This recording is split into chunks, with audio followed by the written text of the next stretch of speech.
Oke, welcome back again to iSpot ICPR podcast ya. Gue banget masih bersama gue Raihan di sini yang bakal menemani lu dalam beberapa waktu ke depan. Oke, gak kerasa ya kita udah berada di episode kedua. Kali ini di episode kedua kita bakal ngebahas seputar public speaking nih ya, atau bahasa Latinnya tuh publico speakingnya, atau bahasa Indonesianya itu adalah seni untuk berbicara di depan banyak orang gitu. Karena kan mungkin banyak dari kita tuh suka takut gitu mungkin ya di depan banyak orang dan nggak tahu gimana caranya berinteraksi dengan banyak orang gitu kan ya. Nah makanya di episode kali ini kita bakalan ngebahas tentang topik tersebut. Oke, seperti biasa gue tidak akan ngomong sendiri karena kalau misalkan ngomong sendiri saya garing dan akan dianggap gila oleh yang nonton, ya kan? Gue sendiri bakal ditemani oleh salah satu narasumber ya kan, yang berasal dari ICPR juga nih, ya kan? Narasumber ini agak spesial sekali karena beliau ini adalah ketua angkatan 7 dari Intellectual Club of Public Relations gitu. Langsung saja kita sambut Kak Utari Sumardi. Halo semuanya. Halo Kak, apa kabar? Halo Raihan, alhamdulillah baik. Ya, seperti biasa aku pengen nanya seperti episode sebelumnya, apa kabar? Alhamdulillah. Ya. Tapi aku mau nanya nih sebelumnya, perjalanan ke sini aman? Alhamdulillah aman, cuma paling debu ya, debu. Emang sih ya, di wilayah studio ini tuh emang wilayah pabrik ya, industrial lah ya gitu kan ya. Aku pengen sebelumnya aku pengen nanya dulu nih tentang latar belakang kakak. Kakak bisa ngejelasin nggak sih kayak latar belakang kakak tuh gimana? Gitu misalkan kakak tuh kuliah dulu gimana, terus kakak organisasi gimana dan segala macam gitu. Oke, jadi kan aku masuk ke Pakuan ini emang atas dasar orang tua juga kan dulu tuh nggak ngizinin untuk jauh-jauh gitu. Jadi karena nggak masuk PTN, jadi yang memutuskan untuk di Bogor aja dan memilih Pakuan gitu. Jadi saat itu juga aku emang udah tertarik sama ilmu komunikasi, jadi ya langsung masuk aja gitu, langsung pilih jurusan ilmu komunikasi dan pilih ICPR juga ketika waktu itu pemilihan klub. Ospek Iya. Ya. Tapi dulu nih kakak berharap ya masuk PTN tuh PTN mana gitu? Sama halnya kayak awalnya nggak boleh jauh-jauh, jadi aku pilih di PB. Waktu itu niatnya tuh pengen ke hutan gitu, karena emang agak bolang ya anaknya, jadi pengen mencoba masuk ke hutanan gitu. Berarti kakak suka adventure gitu? Iya, suka dulu. ngedaki gitu? Nggak dibolehin. Nggak dibolehin. Terus adventure itu dalam apa? Kayak suka ngelihat hijau-hijau gitu, jadi kalau ke hutanan tuh mikirnya nanti bakal sering main ke hutan gitu. Dan bisa jadi dibolehin untuk hiking. Ya, karena ada alasan buat tugas. Iya betul. Tapi tadi kan kakak nih minatnya awalnya ya di kehutanan itu agak cukup jauh gak sih? Kayak dari saintek nih ke sosum gitu. Dari kehutanan ke ilmu komunikasi. Iya. Tapi kakak sendiri maksudnya ada keinginan masuk ilmu komunikasi itu sejak kapan gitu? Apa akhir SMA gitu kayak gue kepikiran nih gue pengen ilmu komunikasi gini atau gimana kak? Sebenarnya kalau pengen masuk ilmu komunikasi tuh udah ada dari lama juga sih, karena aku sadar kalau aku tuh pendiam orangnya dan emang dikenal sama lingkungan sekitar dan keluarga pun emang pendiam, jadi pengen tahu dan belajar banyak tentang ilmu komunikasi, karena kan kalau ilmu komunikasi itu ternyata nggak kayak komunikasi aja gitu, kayak orang-orang tahu, tapi ternyata banyak banget hal yang bisa kita pelajari di situ. Iya betul. Jadi buat teman-teman semua nih ya jangan menganggap remeh kayak wah masuk ikom gampang. Your head ya kata siapa enggak. Oke, Kak. Aku pengen nanya lagi nih seputar kehidupan kampus kakak gitu kan ya. Kakak nih dulu termasuk mahasiswa yang kayak gimana sih, kayak kura-kura kah atau kupu-kupu kah gitu? Pada awalnya. Kalau kakak sendiri gimana? Kalau awalnya tuh aku masih jadi maba itu kuliah pulang alias kupu-kupu. Cuma karena aku mikir kayaknya masa perkuliahan aku nggak bisa deh dihabisin dengan hal yang monoton gitu. Jadi aku tertarik untuk ikut organisasi. Jadi saat semester 2 tuh jadi mahasiswa yang kura-kura. Aktif sekali ya. Alhamdulillah. Tapi dari semenjak semester 1 berarti kakak tuh sempat ada fase fase pasif lah di ICPR ya? Punya gak sih? Punya. Saat aku masih jadi anggota sih waktu itu. Berarti ada fase pasifnya ya, tapi tiba-tiba aktif nih. Wah, malah jadi ketua Iya, langsung. alhamdulillah dipercaya. Keren. Tapi Kak, ini kan Kakak sendiri nih beranggapan kalau sebenarnya ini kan Kakak udah berkarir lah ya sekarang. Tapi kalau aku boleh tahu nih, Kakak kerja di mana sekarang? Aku kerja di untuk lokasinya di Jakarta, tapi sekarang mostly WFH. Terus untuk bagiannya aku di operation dan khususnya itu di coding support. Tapi bukan the real coder gitu, aku cuma kayak bagian supportnya aja untuk bagian coding. Oke, nah Kakak kan udah berkarir nih, berarti. Kalau menurut Kakak sendiri nih, ini pertanyaan dari aku pribadi sih. Organisasi itu sangat menentukan gak sih, kayak peluang dapat kerjanya itu makin banyak kalau misalkan masuk organisasi? Dari sepengalaman aku waktu magang juga kan kayak ada interview dan itu ditanya di kuliah aktif nggak gitu, masuk organisasi nggak, dan aku tuh waktu interview alhamdulillahnya interviewer tuh baik-baik semua dan kayak membebaskan aku untuk jawab dengan diri aku sendiri gitu. Jadi waktu itu aku ceritain kalau di kuliah tuh ikut organisasi apa aja waktu itu, dan ternyata mereka pun menjadikan itu sebagai salah satu alasan untuk aku diterima di situ. Begitupun di pekerjaan, karena emang penting ya organisasi itu, karena kan melatih kita juga gitu dalam kepemimpinan dan lain sebagainya. Jadi berpengaruh sih. Berpengaruh ya. Jadi buat teman-teman semua ya, kalau misalkan nih mungkin ya ada yang ragu kayak masa kuliah aku kura-kura apa kupu-kupu ya, mending sih ya kalian tuh jadi mahasiswa yang emang aktif lah organisasi gitu. Bukan berarti kayak kehidupan kampus gue tuh gue bakal serta-mertain buat organisasi doang, yang enggak juga kan. Kita harus balance juga. Iya, betul.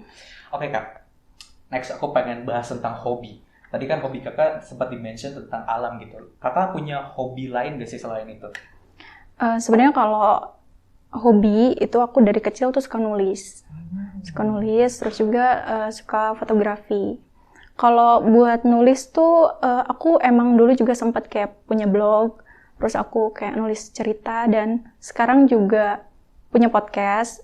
Udah berjalan dari 2020, cuma nggak terlalu aktif gitu. Cuma itu kayak implementasi dari kesukaan aku nulis, jadi aku suarakan gitu. Kalau misalkan podcast Kakak nih, ini bisa dipromosikan. Kalau podcast Kakak tuh ngebahas tentang apa gitu kan? Kita tahu banyak ya tema podcast, misalkan kayak storytelling atau gimana gitu. Kalau Kakak sendiri podcastnya tentang apa?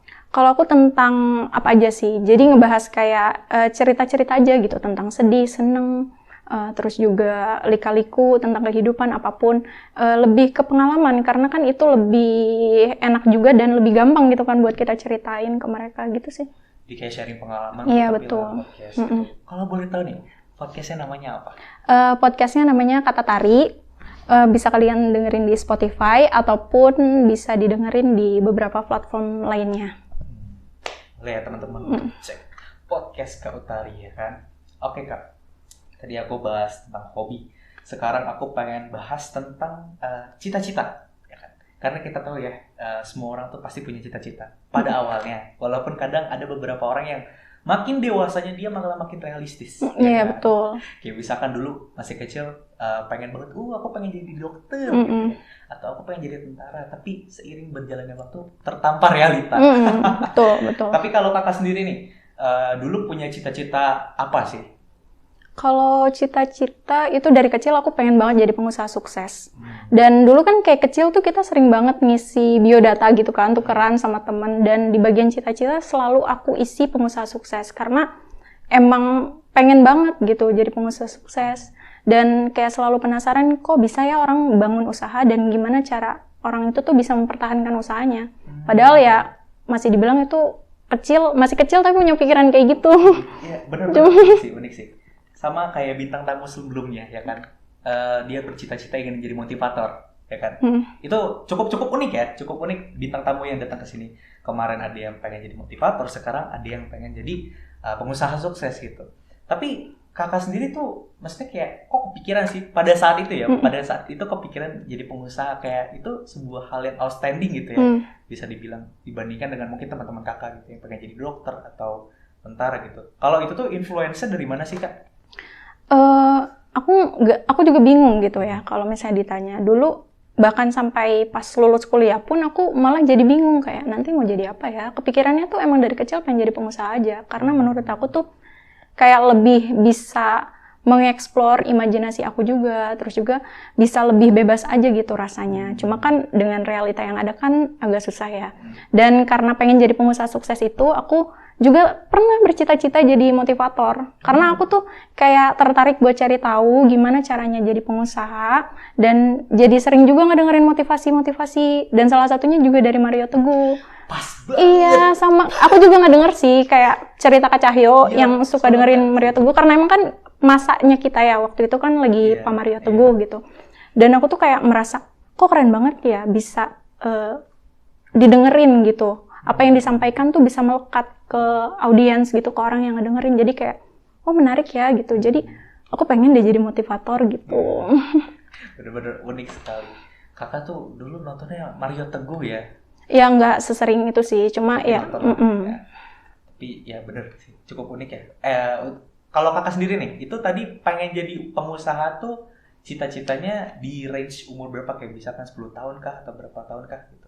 Aku sebetulnya mau memulai usaha itu saat SMA, cuma karena orang tua belum mengizinkan gitu, karena mikirnya fokus aja gitu, fokus ke sekolah dulu. Jadi ya udah gitu, aku coba mundurin dulu deh cita-cita itu. Jadi pas terrealisasinya baru setelah lulus kuliah itu sih. Tapi takut kayak karena takut kepecah gitu ya fokusnya. Iya betul. Oke kak, tadi kan kakak sempat mention jadi pengusaha. Aku pengen nanya deh, kakak tuh dulu waktu SMA mungkin ya, pengen usaha tuh usaha apa? Usaha di bidang fashion dan makanan. Fashion dan makanan? Karena emang minatnya di situ mungkin. Iya betul. Kalau misalkan fashion berarti kakak tuh apa ya, ngikutin tren fashion gitu nggak? Kalau aku lebih suka ke gaya yang klasik gitu. Jadi kayak membawa budaya yang udah lalu gitu, tapi dibawa lagi ke zaman yang sekarang. Jadi kayak lebih di ini aja sih, di apa ya, gaya gini. Aku punya ini sih, gaya kuno rasa kini gitu. Jadi kayak misalnya pakaian zaman dulu kan keren-keren tuh, terus dibawa lagi ke zaman sekarang kayaknya masih tetap bisa keren deh dan eksis gitu. Aku pengennya gitu sih kalau untuk fashion. Oke. Tadi makanan juga, kalau kakak sendiri tuh mungkin ya kakak pengen usaha makanan karena emang mungkin kakak hobi kulineran kah atau kayak gimana? Atau mungkin kakak melihat pangsa pasarnya nih kayak oh ini bagus nih makanan gitu kan ya? Itu gimana kalau sisi makanannya? Salah satunya juga karena aku suka nyemil-nyemil gitu. Jadi aku pengen punya bisnis makanan, dan kayak penasaran juga nih gimana sih kalau misalnya kita punya usaha makanan tuh. Dan alhamdulillahnya sebetulnya aku udah merealisasikan itu, punya bisnis makanan. Sekarang udah berjalan dari tahun 2020 saat pandemi. Tapi kalau untuk sekarang produksinya masih jarang-jarang gitu. Tapi kalau boleh tahu namanya apa nih? Namanya Kabita Kita, bisa cek di Instagramnya juga. Tapi kalau untuk sekarang kita masih produksi di Sando Kabita, kalau kalian tahu sandwich ala Jepang gitu. Tapi sebelumnya juga kita produksi mie lidi-lidian, tapi rasanya tuh rasa masa kini banget deh, beda dari masa kini ya? Rasa yang pernah ada? Iya, beda ya itu. Oke. Tadi Kak Utari udah bilangnya di apa namanya Kak? Kabita Kita. Kabita Kita, tolong editor nanti disertakan ya, kalau tidak lihat saja. Oke, teman-teman semua. Tadi kan aku udah cerita tentang Kak Utari udah cerita tentang ininya ya, apa sih katakanlah latar belakangnya lah ya. Nah sekarang aku pengen ke inti pertanyaannya, yaitu tentang public speaking nih. Karena kan kakak sendiri tuh bisa dibilang apa ya, pelaku lah ya, sempat jadi pelaku public speaking ketika berorganisasi gitu kan. Nah pada awalnya kakak sendiri itu kan pemalu dibilang, dan itu sangat-sangat relate untuk teman-teman semua ya kan, karena masih banyak orang yang emang malu-malu gitu kan ya dalam berbicara di depan banyak orang gitu. Oke, kita langsung ke pertanyaan inti atau topik pada hari ini ya kan. Kakak bisa dibilang kan salah satu pelaku public speaking ya waktu kuliah, terutama pada saat berorganisasi, karena kan kita tahu kakak tuh pernah jadi ketum lah ya di Intellectual Club of Public Relations. Tapi sebelumnya aku pengen nanya dulu nih, kalau kakak sendiri nih, kan kakak sempat mention kalau kakak tuh pemalu, tapi apa yang membuat kakak tuh akhirnya memutuskan untuk jadi ketua gitu? Sebetulnya waktu itu bisa dibilang dijebak gitu ya. Jebak Bahasa ya. itunya, bahasa agak Kasarnya. kasarnya gitu. Cuma emang sebetulnya tertarik juga, tapi waktu itu kayak lebih dikasih kepercayaan gitu sama Kak Cahyo. Kan karena ketua sebelumnya Kak Cahyo kan posisinya. Dan di situ ya udahlah, karena itu menurut aku kesempatan yang bagus. Jadi aku mau coba gitu, mau coba untuk berjuang lah, memperjuangkan itu. Jadi ya udah dengan seadanya diri aku, dan aku kayak berusaha untuk ya udah jujur aja gitu. Nanti ketika kampanye, ketika apapun gitu. Jadi orang tuh bisa menerima aku ya sebagai utari yang seperti itu gitu. Jadi aku mencoba untuk menaklukkan rasa takut dalam diri aku yang dimana aku tuh emang pendiam. Jadi ya masuk ICPR juga kan tujuannya itu, pengen belajar buat lebih berani. Jadi ketika dapat kesempatan untuk bisa jadi ketua ICPR, jadi aku ambil kesempatan itu. Jadi Teteh itu adalah tipikal orang, aduh Teteh, kakak apa Teteh nih? Bebas. Ya.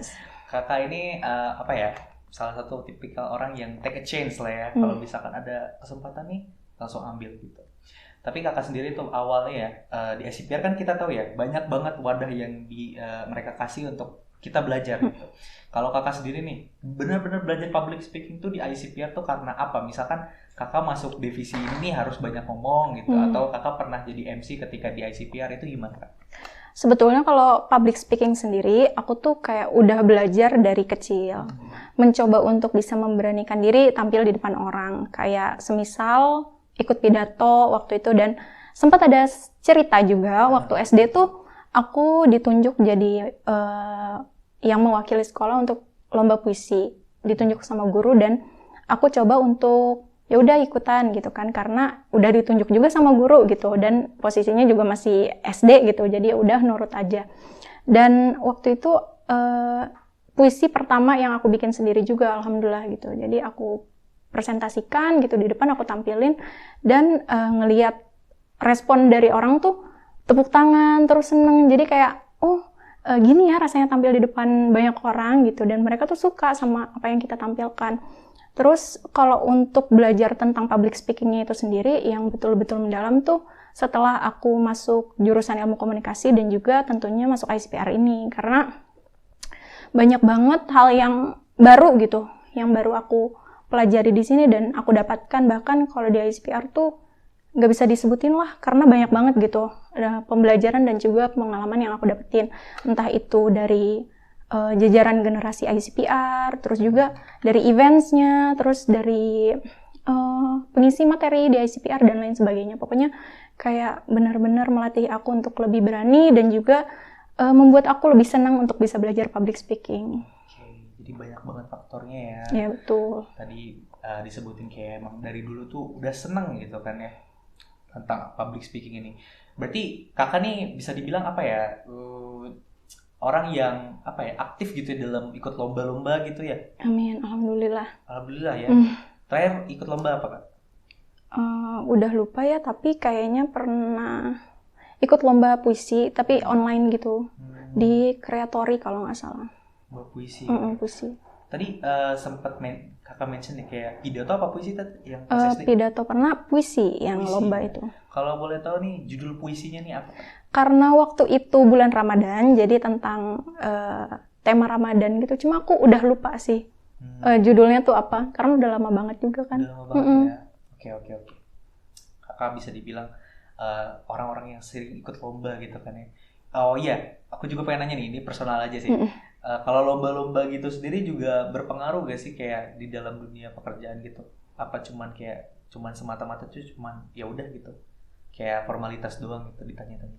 Sebenarnya kalau ke lomba kayak gitu tergantung instansi atau pekerjaannya itu sendiri ya, kayak mereka melihat dari sisi itu atau enggak. Tapi kalau dari sepengalaman aku, kalau dari lomba-lomba kayak gitu nggak ada ditanya sih, nggak ada pertanyaan soal itu. Cuma menurut aku kalau ikut lomba itu tuh kayak lebih ke kitanya bisa mengupgrade diri kita. Terus juga kayak kalau orang udah sering berlatih apalagi tentang public speaking kan jadi kayak lebih enak gitu kan. Terus juga kayak lebih kelihatan, oh ternyata dia orangnya kayak gini ya gitu. Aku pengen nanya nih, gimana katakanlah kakak gimana kakak tuh selalu ngelatih skill public speaking kakak sementara kakak tuh ya pemalu aja gitu.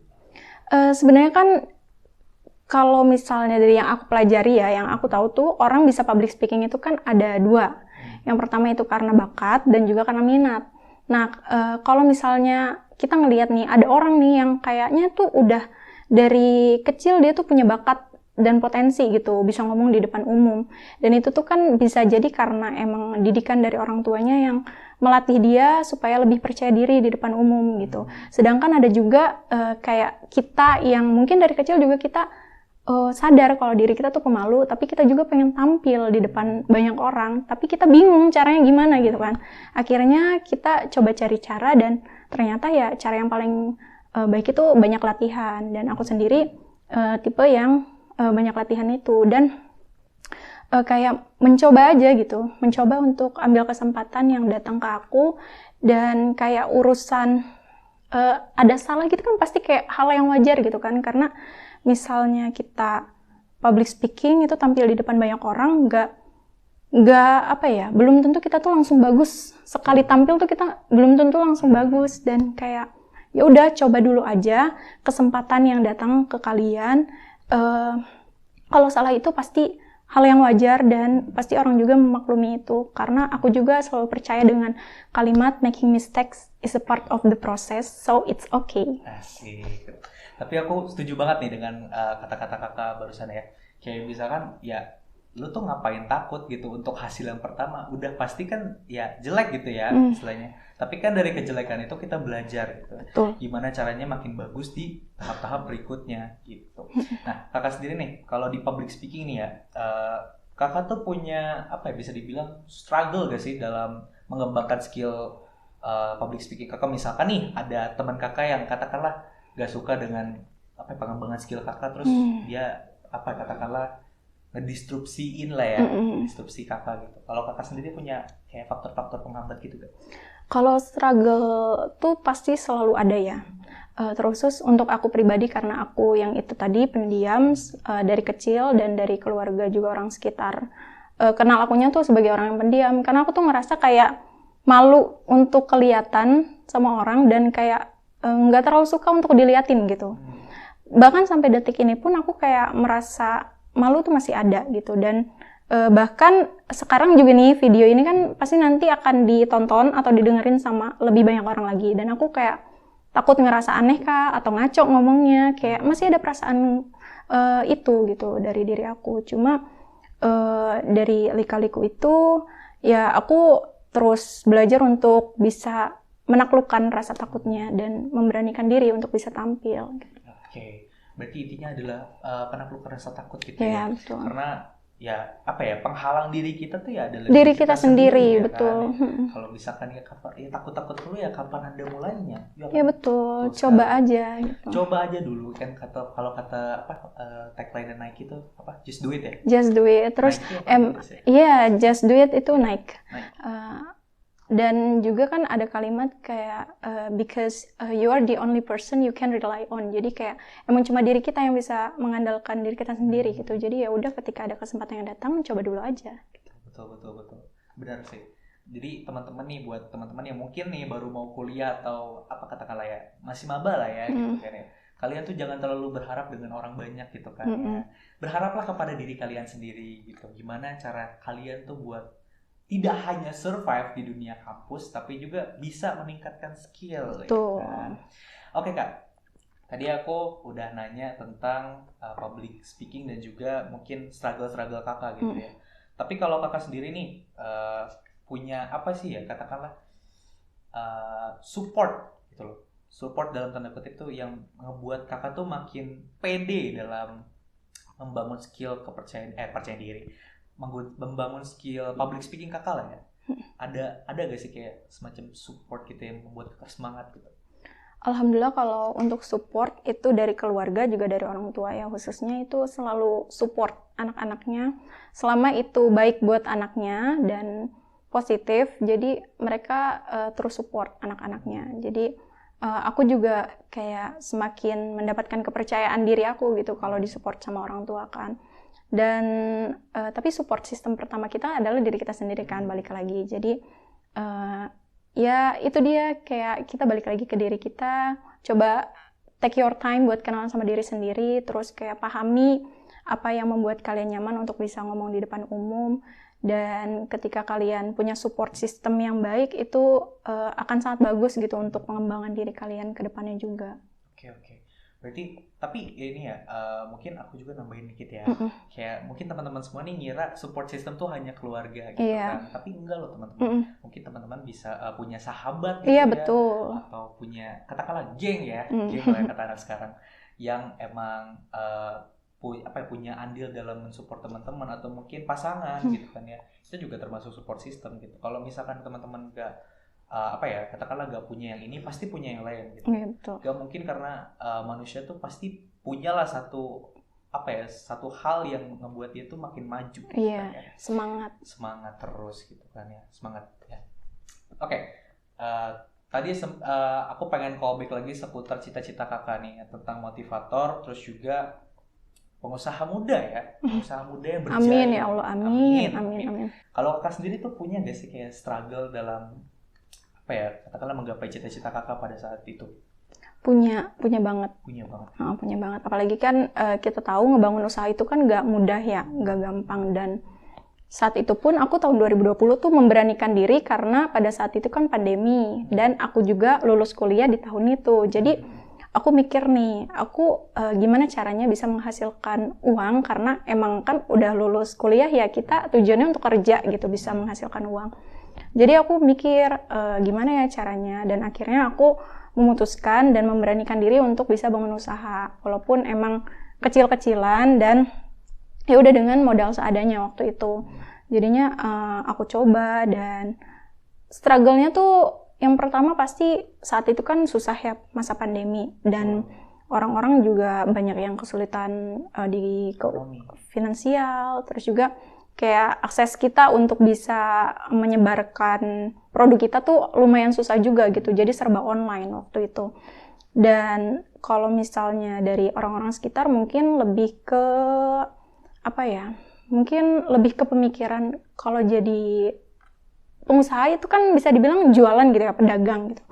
Dan mereka mikirnya mungkin kalau jadi pedagang tuh uangnya kecil gitu, penghasilannya kecil. Padahal ya kalau diseriusin, kalau kita konsisten, ya pasti hasilnya juga akan sesuai gitu.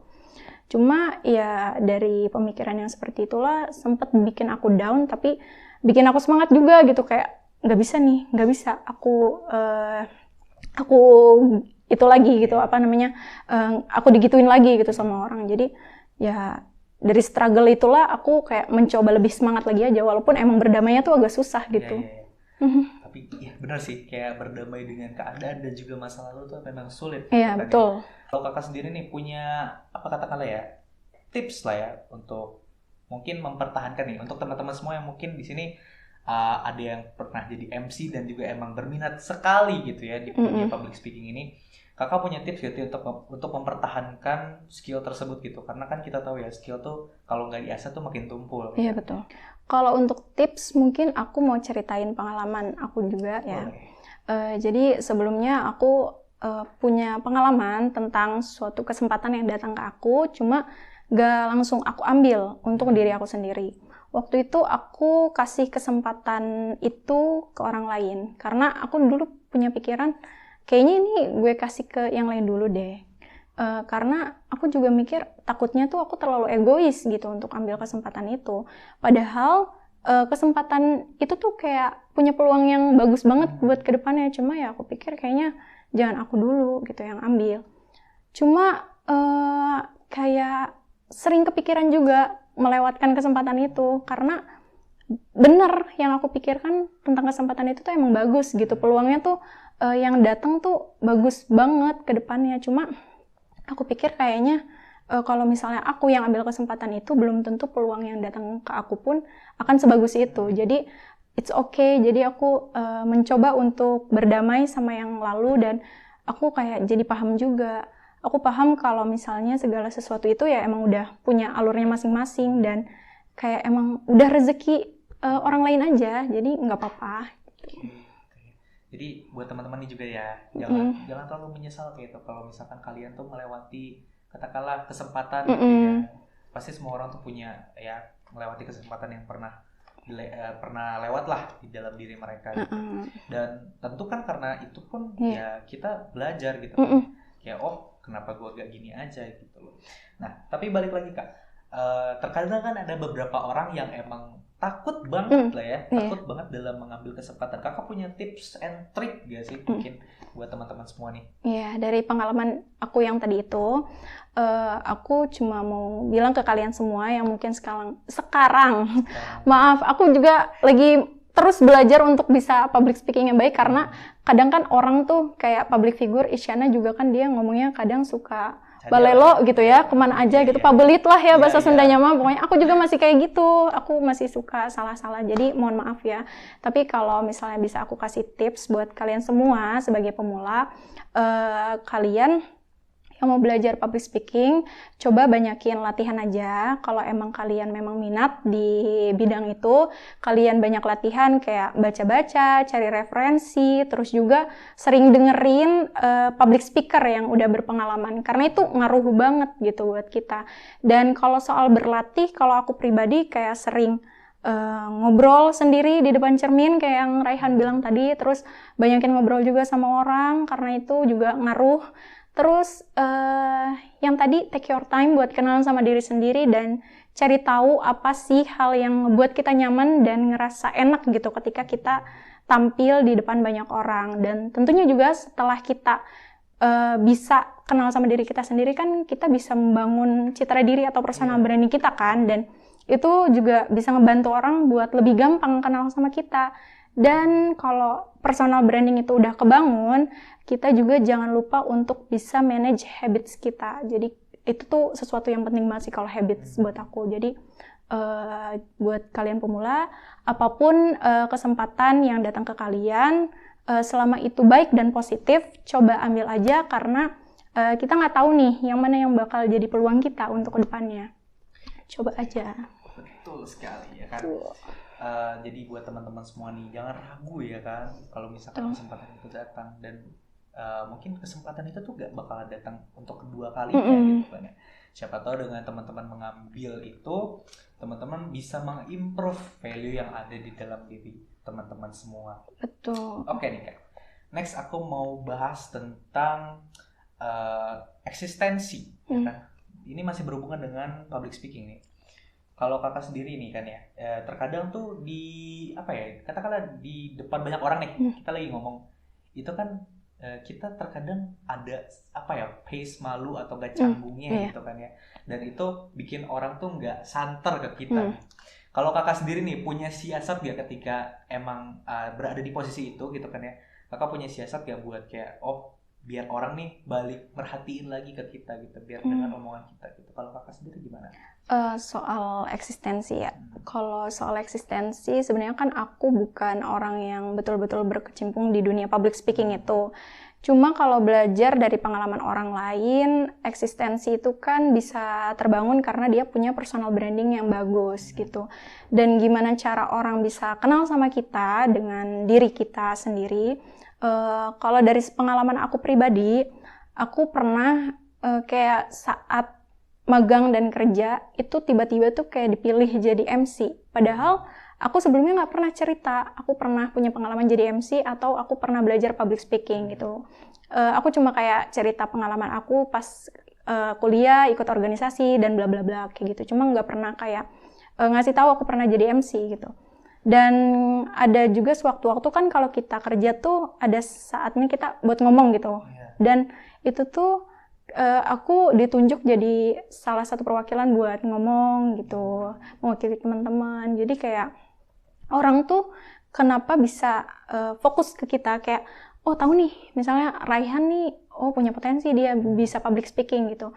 Jadi kelihatan sendiri gitu loh kalau misalnya personal brandingnya udah bagus tuh, udah dilihat sama orang, kayak tanpa kita jelasin diri kita seperti apa tuh orang udah tahu sendiri gitu. Jadi yang harus dibangun untuk bisa mengangkat nilai eksistensi itu ya itu personal branding. Iya. Oke.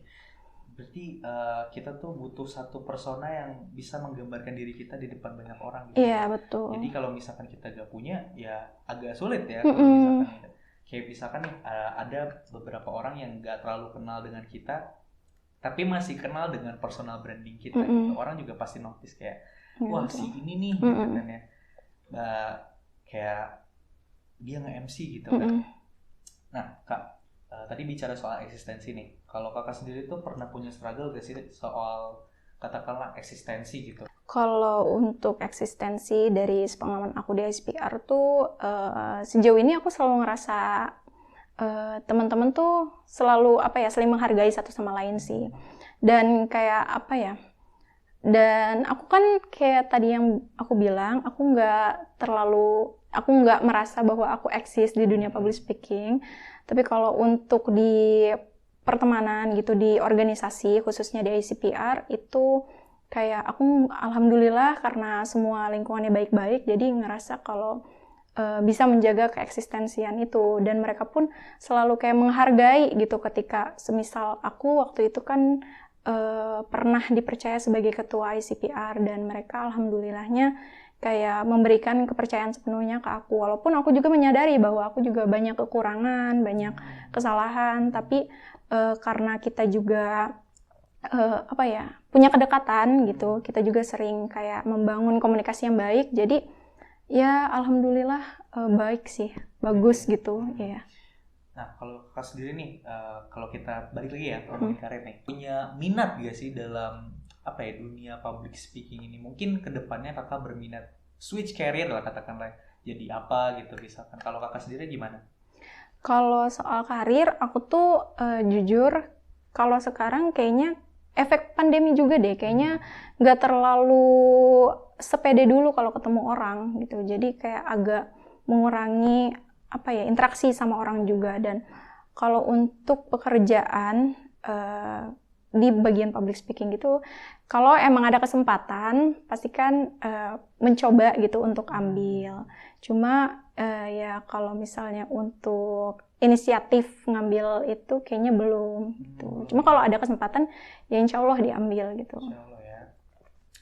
Tadi kan Kakak udah berbicara seputar karir nih ya kan. Karir Kakak bagaimana tanggapan Kakak tuh mengenai public speaking yang dianggap karir gitu kan. Nah kalau Kakak sendiri nih, aku pengen nanya nih, ini personal lagi ya.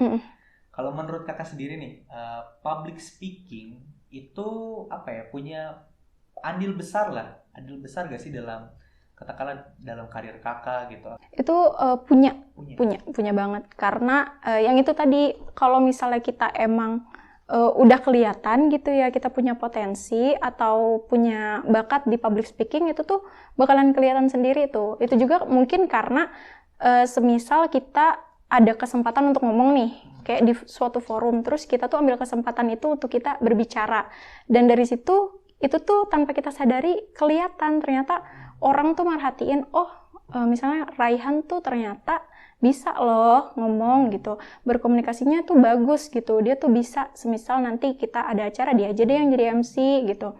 Terus kayak semisal kalau lagi ada acara gitu, meeting kah, misalnya kita mengemukakan pendapat, pastikan kelihatan tuh orang yang udah terlatih public speakingnya dan orang yang emang gak berlatih tentang itu akan kelihatan sendiri kan perbedaannya. Kayak kalian juga, teman-teman mungkin di kelas ngeliat tuh kalau presentasi, ada orang yang wah pede banget, terus juga tapi bukan over confidence gitu, jadi kayak emang dalam porsinya gitu, percaya dirinya, dan dia kayak bagus gitulah public speakingnya kelihatan sama kita. Tapi ada juga yang kayak gitulah, ada itunya, banyak hambatannya gitu, jadi itu ngaruh banget. Kalau Kakak sendiri nih, punya tips gak sih buat ngilangin hal itu atau setidaknya ngurangin hal itu lah ya? Kan kalau di masa perkuliahan juga kan aku belajar, kalian juga mungkin kalau yang ngambil humas nanti, belum ngambil ya. Humas dulu ya? Iya humas, dulu tuh ada matkul berbicara di depan umum, dan itu diajarin juga cara kita buat bisa ngomong di depan umum tuh kayak gimana, dan cara buat ngilangin kayak gitu. Terus juga kan kadang ada tuh yang ngomongnya tuh kebanyakan sampai kita tuh jadi fokusnya ngeblur gitu kan, fokusnya jadi buyar gitu, karena dia yang bicaranya ngaruh juga gitu ke kita sebagai audiens. Mungkin tipsnya yaitu banyak latihan dan sering ini aja latihan olah vokal. Terus juga kayak kita sebelum tampil tuh A I U E O artikulasinya tuh biar jelas kayak gitu secara teknik ya ini. Terus kalau misalnya ini juga kayak intonasinya kita harus tahu. Terus semisal kita tampil juga harus dengan etika. Itu juga etika tuh penting banget karena kan kita tampil sebagai diri kita sendiri, terus kita tuh pengen ngebawa nih ini loh kita gitu. Terus kalau mau jadi public speaker yang bisa dikenal ya kita harus tentunya punya ciri khas dan tentunya juga harus punya etika yang baik. Terus juga kan kalau public speaking itu berkaitan juga dengan citra, dan itu tuh kita harus membawa citra yang baik dan positif buat audiens. Tapi kan terkadang nih Kak, aku pengen nanya aja sih, kayak kita tuh punya personal branding yang katakanlah begajulan lah ya. Tapi kita di satu sisi harus ngejaga etika kata-kata tadi. Itu gimana gitu kan? Itu cukup kontradiktif gitu kan ya. Kalau Kakak sendiri gimana menurut? Mungkin itu yang dinamakan profesionalisme ya. Jadi kita harus bisa memisahkan antara saatnya kita jadi seorang temen nih, ketemu nih sama temen kan beda tuh komunikasinya. Terus di saat kita juga akan tampil, misalnya sebagai MC kah atau pengisi materi kah, itu kan kita harus bisa profesional. Kita harus bisa memposisikan diri kita, cara berkomunikasi kita seperti apa, itu harus bisa gitu memposisikan itu. Kan banyak juga kayak di depan mah citranya bagus gitu, ternyata di belakang mah kayak gimana. Itu kan namanya juga kan panggung ya, pasti yang ditampilin yang bagus-bagus gitu. Yang penting bisa memilih aja. Tapi BTW kan tadi kita udah ngobrol gitu kan ya. Kakak agak sedikit aus dan pengen nyemil gak sih gitu kan ya? Boleh. Karena kita nih punya satu produk bisa dibilang ya kan. Wah, yaitu apa tuh? kue. Nih bisa diambil. Ya. Coba aku mau minum dulu ya. Boleh. Aku mau minum. Silakan. Ini adalah kue yang dipunyai oleh orang tua salah satu angkatan 13 ya kan, namanya kue Demoy ya. Demoy. Oh Demoy. Tahu ini bahasa Prancis kayaknya ya. Demoy. Iya. Apa? Mau cobain ya? Boleh silakan Kak. Aku izin minum juga ya. Nanti giginya coklat nggak ya? Kamera. Enggak. Berani jamin ini tidak akan buat. Ini gimana tutupnya? Oh iya. Dah. Nah. Oke. Ngunyah dulu. Gak apa-apa, santai. Buat teman-teman nih yang pengen nyemil gitu kan ya, karena mungkin gak ada makanan di rumah gitu, atau mungkin lagi galau mungkin ya, bisa langsung order di kontak person di bawah ini atau enggak IG di person di bawah ini gitu. Jadi jangan lupa order kue Demoy. Nah, kalau aku sendiri mau nanya nih, ini mungkin agak sedikit out of topic tapi tentang personal branding gitu. Kakak sendiri tuh punya apa ya, katakanlah dulu atau mungkin sekarang, dulu tuh punya personal branding apa gitu dalam apa ya? Mungkin lebih kayak ke ini aja sih, personal branding yang orang tuh taunya tuh Utari tuh kayak gini orangnya, dan emang aku tuh dikenal juga emang pendiam. Bahkan kayak Kak Cahyo juga kan sempat bilang gitu ke kalian, Utari tuh orangnya agak gugup, dan aku juga kalau ngomong di depan tuh sebetulnya masih suka kayak ngerasa gemeter gitu. Bahkan orang tuh kadang suka ngedengernya, ih Utari mau nangis ya, padahal itu tuh bukan, kayak nanti juga terbiasa gitu loh. Itu emang udah jadi ciri khas aja gitu, dan orang menilainya, oh ya udah Utari tuh orangnya kayak gini, ternyata kayak gitu. Personal branding yang seperti itu sih. Tapi berarti kalau kayak gitu personal branding tuh gak selamanya harus dibangun ya kan? Maksudnya kayak kita harus ngebuat-buat nih gimmick karakter kita gitu. Tapi anggapan orang tentang kita tuh tadi juga itu bisa jadi personal branding buat mereka gitu kan ya. Jadi buat kalian juga ya, ini balik lagi ya, personal branding itu kan bisa, kalau misalkan gak dibuat ya, itu bisa beragam macamnya. Katakanlah ada yang katakanlah kayak Kak Utari pendiam gitu kan. Terus juga mungkin ada yang dianggap tuh sebagai apa ya, berandal lah katakanlah ya.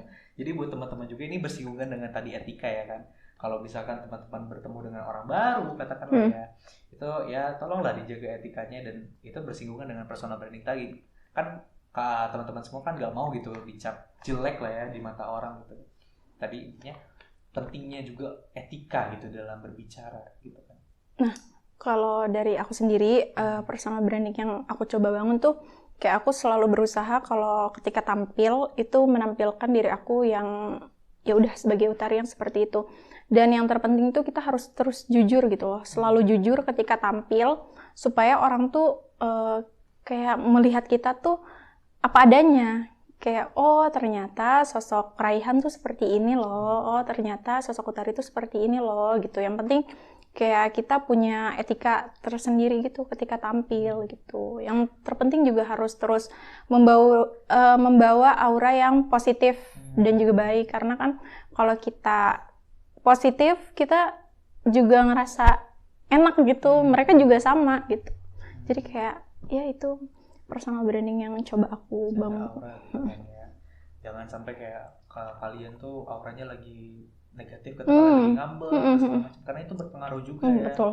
Terutama misalkan kalian lagi katakanlah nongkrong lah ya, nongkrong, terus teman kalian tuh datang cemberut kan, kayak gimana banget gitu kan ya. Tapi aku mau nanya lagi nih ke kakak. Tadi kan kakak sempat mention tentang personal branding dan juga jadi diri sendiri gitu ya, percaya diri lah ya. Tapi kalau misalkan kayak gitu, kan ada beberapa orang yang emang terkesan biasa aja atau gak unik gitu ya. Itu bagaimana cara mereka tuh mempertahankan eksistensi mereka sementara diri mereka itu gak unik gitu loh. Kan katakanlah kalau personal branding tuh kan ya ada yang emang bikin-bikin karena biar orang notice nih kalau oh ini dia nih gitu ya. Kalau menurut kakak sendiri itu gimana? Sebenarnya kalau misalnya untuk menjadi public speaker, kayak kita punya tanggung jawab untuk bisa membangun itu kan sebetulnya. Jadi menurut aku pasti semua orang tuh punya keunikannya masing-masing. Cuma tinggal kayak diasah aja gitu loh. Dia cari tahu juga uniknya gue tuh di mana sih gitu. Karena setiap orang tuh pasti punya keunikan sebetulnya. Tinggal cara mereka untuk bisa menunjukkan itu tuh gimana caranya, itu ya tergantung mereka bisa atau enggak gitu. Oke, berarti harus ada katakanlah penambahan, dan kita juga harus nyari gitu unik diri kita tuh gimana. Iya betul. Jadi jangan sampai itu cuma plek-plekan Iya, diri betul. kita gitu. Orang juga gak bakal notice kalau misalkan seperti itu ya kan. Betul. Teman-teman semua ya kan, buat teman-teman ya yang lagi pengen belajar mungkin ya jadi public speaker nih, ini adalah catatan yang penting. Bangunlah personal branding. Jadi percaya diri gitu, tapi bukan berarti di depan orang nih kita ngomong nih ya udah kita diri kita aja gitu. Misalkan diri teman-teman nih katakanlah suka ngomong kasar gitu, masa ya di depan orang ngomong kasar gitu, gitu teman-teman. Balik lagi ke kampus ya, sebagai ketua gitu, kakak sendiri itu kan adalah orang yang pendiam bisa dibilang ya kan. Nah, bagaimana caranya kakak tuh terus bisa mengasah skill public speaking kakak gitu? Kalau untuk itu aku tuh sering ngobrol sama banyak orang, kayak misalnya ketemu di mana, aku sebenarnya tipe yang kalau misalnya ngerasa bosen nih, terus lagi nunggu kereta kah gitu, misalnya ada yang bisa aku ajak ngobrol, yaudah aku tiba-tiba kayak ngobrol, pulangnya kemana kayak gitu. Terus kan kita nggak pernah tahu kan kayak di perjalanan kita nemuin apa, dan kadang juga ada orang misalnya yang sama-sama sendiri terus cerita kayak gimana. Dan kalau misalnya untuk di masa perkuliahan sendiri, aku tuh kan suka ngobrol sama yang atas juga ya, generasi ICPR sebelumnya gitu, kayak Kak Cahyo dan lain sebagainya. Itu juga kayak mereka membantu aku untuk bisa keluar dari zona nyaman aku sebagai seseorang yang pendiam itu. Jadi kayak mereka juga sering ngasih tips ke aku kayak, coba dong Utari kayak gini gitu, lebih coba lagi percaya dirinya. Bahkan aku tuh nggak bisa sebetulnya kalau misalnya harus natap mata, apalagi lawan jenis. Kalau cewek masih bisa gitu, kalau lawan jenis tuh aku kayak kesulitan. Dan Kak Anggi, anak ICPR juga, dia tuh pernah kayak ngasih tahu ke aku, ya udah coba tatap ini gue, katanya kayak gitu, kening. Katanya udah liatin kening gue aja supaya lu tuh berani gitu. Dan dari situlah kayak aku merasa kayak ya udah gitu, kayak berusaha buat mendobrak rasa takut itu. Ya udahlah, dilatih terus, dan karena banyak juga dukungan dari orang-orang sekitar, jadi ya aku bisa gitu. Alhamdulillahnya. Balik lagi ya, buat teman-teman nih, bukan berarti kita tuh misalkan teman-teman semua dianggap pemalu gitu kan ya. bukan dianggap malu, dianggap pendiam gitu. Tapi bukan berarti itu tuh sebagai penghalang gitu kan ya. Buat teman-teman semua tuh mengasah skill public speaking kalian gitu. Oke teman-teman, tidak terasa ya. Kita sudah berada di penghujung acara ya kan. Terima kasih Kak Utari yang telah datang. Sama-sama, aku juga ya makasih kan? banyak buat kalian semuanya. Ya.